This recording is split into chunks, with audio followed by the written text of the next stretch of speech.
Bonjour éclaireur pro vérité, bonjour à tous mes condisciples de la classe éclaireur pro vérité. Mon édito aujourd'hui a pour titre un songe bizarre. Était-ce un rêve? Était-ce un cauchemar? Toujours est-il qu'il s'y dégageait une atmosphère délétère.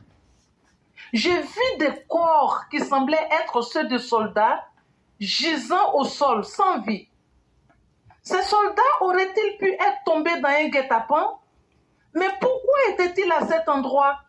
Avaient-ils été envoyés par un chef? C'est alors qu'une voix se fit entendre expliquant que leur chef, à l'origine de ce drame, en était que de nom.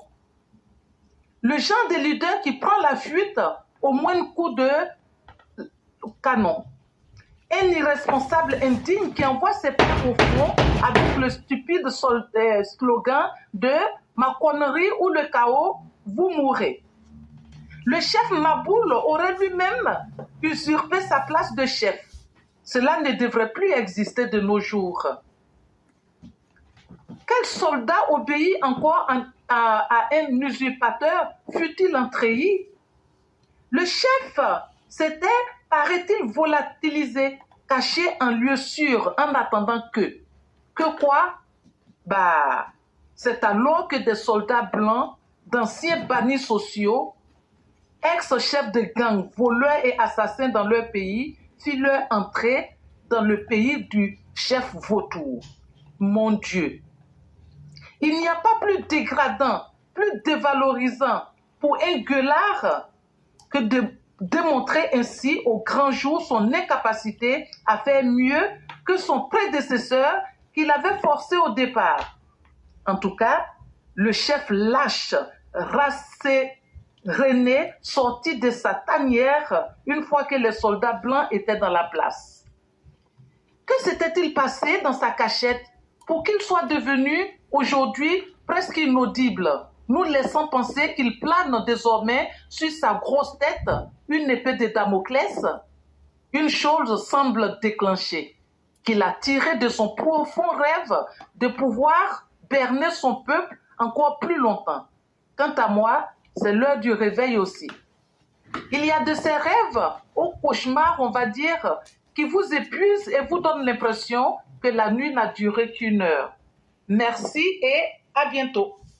Merci infiniment, Mère Blanc. Merci encore pour cette description d'un chef lâche qui massacre sa propre armée au nom des différences idéologiques et qui veut faire croire à une attaque djihadiste. Et chers parents, il faut voir les vidéos, les images pour vous rendre compte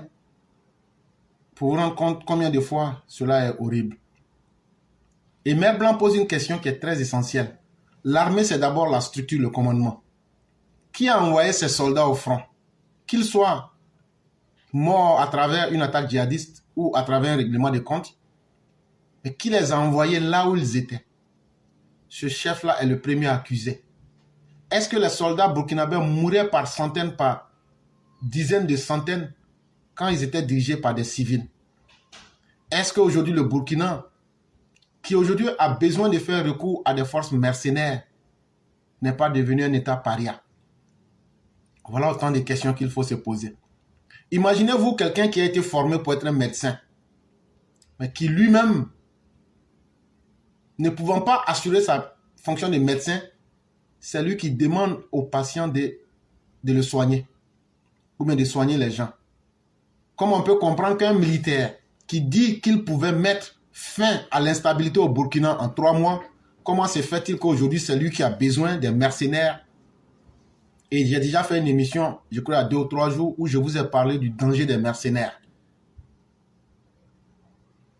Et donc voilà autant de questions que les Burkinabés devraient se poser pour comprendre que le Burkina aujourd'hui est un État en danger, un État en faillite. J'aimerais encore de nouveau m'adresser au chef d'État de la CEDEAO.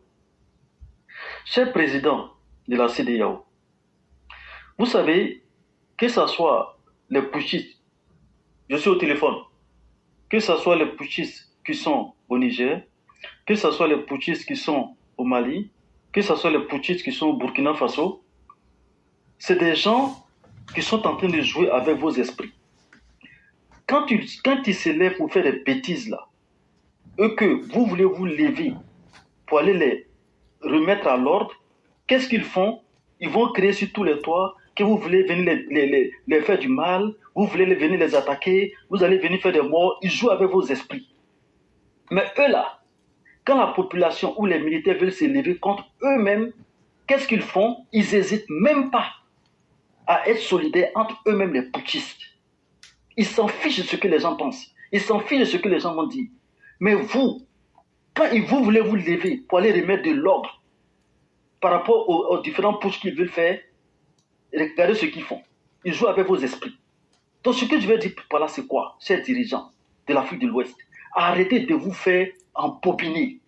Arrêtez de vous faire harakiri, quoi. Ces gens-là, ils ne sont pas là pour quitter le pouvoir. Ils sont solidaires entre eux. Quand il y a un problème là, les autres n'hésitent même pas à aller les dire. Ils s'en fichent de ce que la communauté internationale pense. Ils s'en fichent de ce que les chefs traditionnels pensent. Ils s'en fichent de ce que les imams pensent. Ils s'en fichent de ce que les chefs catholiques pensent. Ils s'en fichent en fait.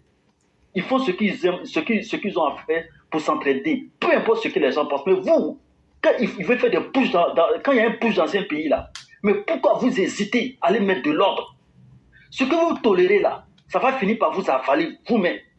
En étant doux, en étant conciliant, en étant diplomate, en étant des gens qui écoutent les chefs religieux, en étant respectueux de ceci, de cela, ça va finir par vous avaler. Ce qui s'est passé au Burkina là, c'est un signe pour dire ils s'en fichent de vous, eux ils sont là pour être solidaires entre eux, peu importe ce que les gens pensent. Donc c'est ce que je veux prendre pour interpeller nos chefs d'État, pour qu'ils fassent très attention et d'être durs et fermes.